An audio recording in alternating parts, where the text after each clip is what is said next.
जय श्री राधे कृष्ण। आप सभी का हमारे YouTube चैनल पे बहुत बहुत स्वागत है। आइए सुनते हैं माघ मास महात्म्य चौथे अध्याय की कथा। माघ मास का बड़ा ही विशेष महत्व माना गया है। माघ मास में गंगा स्नान करना, दान पुण्यों का कार्य करना, भगवान श्री हरि विष्णु माता लक्ष्मी का पूजन करना या भगवान शिव का पूजन करना, यह सब बड़ा ही लाभकारी माना गया है।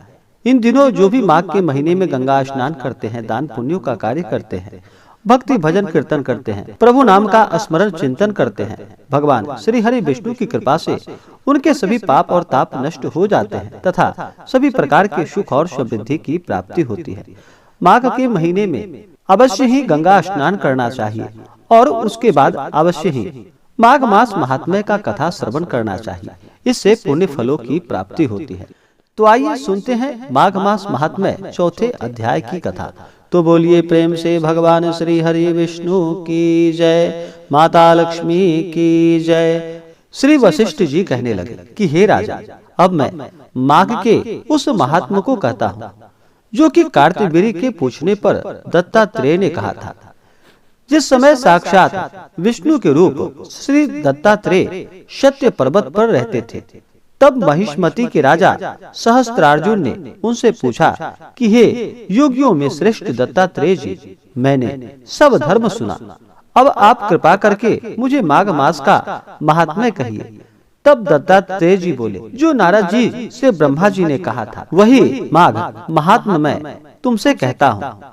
इस कर्म भूमि भारत में जन्म लेकर जिसने माघ स्नान नहीं किया, उसका जन्म निष्फल हो गया। भगवान की प्रसन्नता, पापों के नाश और स्वर्ग की प्राप्ति के लिए माघ स्नान अवश्य करना चाहिए। यदि यह पुष्ट व शुद्ध शरीर माघ स्नान के बिना ही रह जाए तो इसकी रक्षा करने में क्या लाभ। जल में बुलबुले के समान, मक्खी जैसी तुच्छ जंतु के समान यह शरीर माघ स्नान के बिना मरण समान है। विष्णु भगवान की पूजा न करने वाला ब्राह्मण, बिना दक्षिणा के श्राद्ध, ब्राह्मण रहित क्षेत्र, आचार्य रहित कुल, ये सब नाश के बराबर है। गर्भ से धर्म का, क्रोध से तप का, गुरुजनों की सेवा न करने से स्त्री तथा ब्रह्मचारी, बिना जली अग्नि से हवन और बिना साक्षी के मुक्ति का नाश हो जाता है।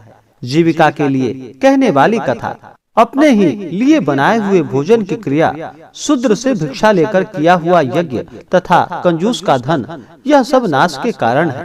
बिना अभ्यास और आलस्य वाली विद्या, असत्य वाणी, विरोध करने वाला राजा, जीविका के लिए तीर्थ यात्रा, जीविका के लिए व्रत, संदेह युक्त मंत्र का जप, व्यग्र चित्त होकर जप करना, वेद न जानने वाले को दान देना, संसार में नास्तिक मत ग्रहण करना, श्रद्धा बिना धार्मिक क्रिया, यह सब व्यर्थ हैं। और जिस तरह दरिद्र का जीना व्यर्थ है, उसी तरह माघ स्नान के बिना मनुष्य का जीना भी व्यर्थ है। ब्रह्मघाती, सोना चुराने वाला, मदिरा पीने वाला, गुरु पत्नी गामी और इन चारों की संगति करने वाला माघ स्नान से पवित्र होता है।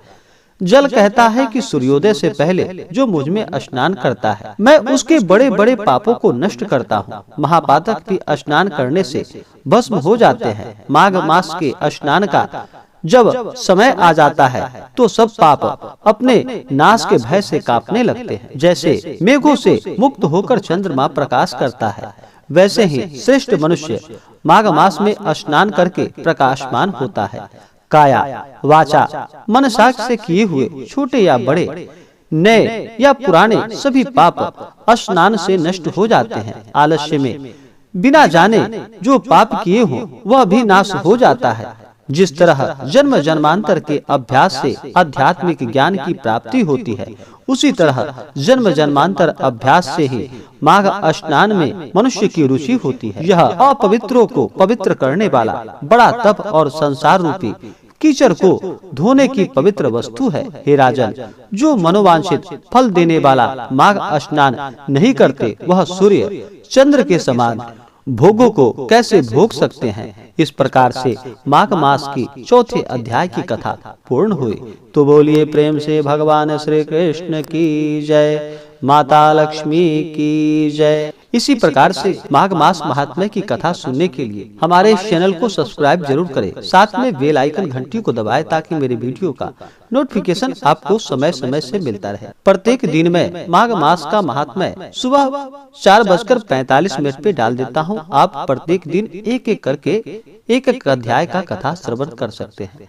आप सभी भक्तों के ऊपर भगवान श्री हरि विष्णु माता लक्ष्मी की कृपा से आप सभी को सभी प्रकार के सुख और समृद्धि की प्राप्ति हो। मिलते हैं फिर अगले अध्याय के साथ। जय श्री राधे कृष्ण। धन्यवाद।